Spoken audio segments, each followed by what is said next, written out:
Une nuit au musée, ça vous tente? Eh bien, c'est demain soir à Nîmes. Alexandre Dequitte et Denis Pardano sont allés visiter pour nous les coulisses de la nuit.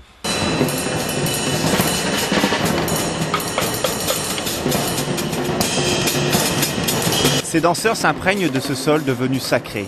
Ils dansent sur une mosaïque romaine qui, avant de devenir une œuvre d'art, était le sol d'un triclinium, c'est-à-dire une salle à manger. Enfouie sous terre pendant des siècles, elle a été découverte dans le quartier des Halles en 1883. Aujourd'hui, à travers ce spectacle de danse, le chorégraphe veut redonner vie à cette mosaïque. Oser reposer les pieds sur cette mosaïque, c'est-à-dire lui redonner sa fonction première de sol pour les pieds.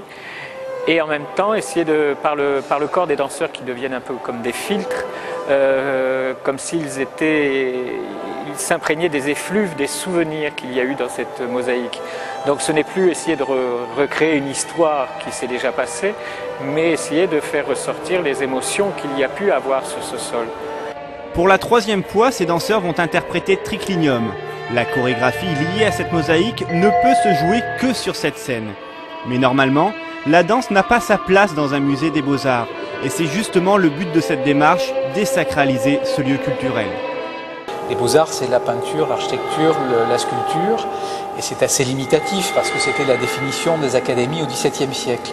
Au XXIe siècle, on peut faire exploser un petit peu ce contexte et faire rentrer les autres arts.